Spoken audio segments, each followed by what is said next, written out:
Musmos pa lamang si Jose Rizal nang nasaksihan niya ang kalupitan ng mga mapang-abusong mga Espanyol sa ating bansa.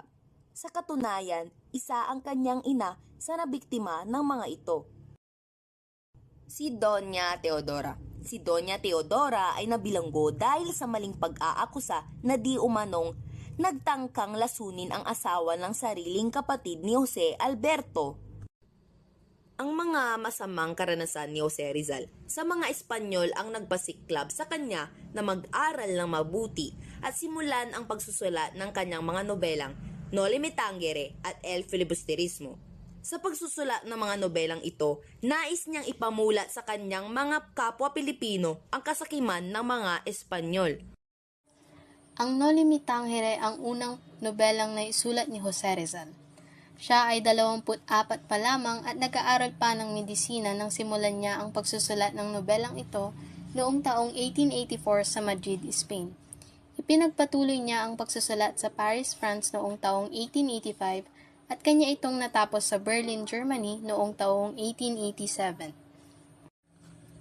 Ang mga aklat na The Wandering Jew ni Eugene Sue, Uncle Tom's Cabin ni Harriet Beecher Stowe at ang Biblia ang mga naging inspirasyon niya sa pagsusulat ng Noli Me Tangere. Nahahalin tulad niya ang mga senaryong ipinakita sa mga aklat na ito sa sitwasyon ng mga Pilipino sa ilalim ng mapang-abusong pamamahala ng mga Espanyol. Ang pamagat ng kanyang nobela na Noli Me Tangere naman ay nagmula sa salitang Latin na ang ibig sabihin ay huwag mo akong salingin sa Pilipino o touch me not sa wikang Ingles. Hango sa Ebanghelyong Juan chapter 20 verse 13 to 17 ang pamagat kung saan kinikwento ang pagpapasuot ng patalastas sa mga taong may ketong o ang mga tinatawag na social cancer. Nais ipakita ni Jose Rizal na cancer sa lipunang Pilipino ang mga Espanyol sapagkat sila ay di umano pabigat lamang. Ito ay ilan sa mga importanteng detalyeng kailangan malaman ng isang mambabasa ng Noli Me Tangere upang magkaroon pa ng mas malalim na pagkakaunawa sa nobela.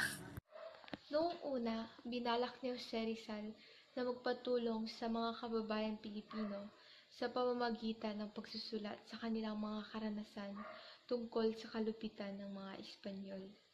At ang mga ito ay pagsasamahin niya upang gawing nobela. Kalaunan, nagbago ang planong ito at hindi na siya nagpatulong. Siya na rin mismo ang gumawa sa pabalat ng aklat. Ginawa niyang makabuluhan ang lahat ng bahagi ng aklat, maging ang pabalat nito. Gumamit siya ng mga elemento na may simbolo at hindi lamang estetiko.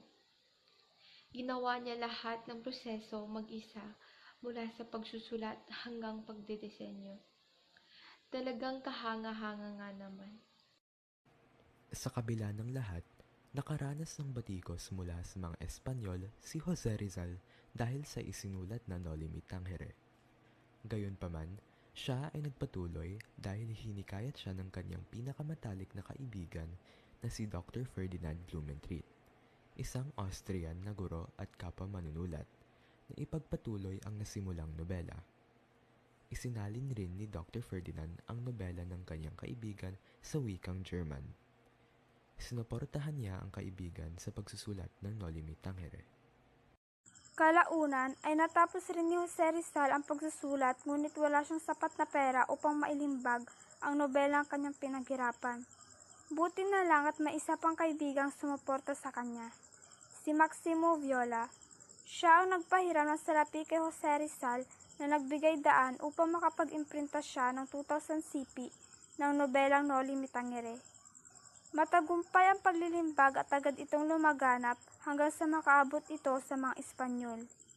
Ito ay kinagalit ng mga Espanyol kaya't nangangamba ang kanyang buhay simula nung pinalaganap niya ang kanyang nobela.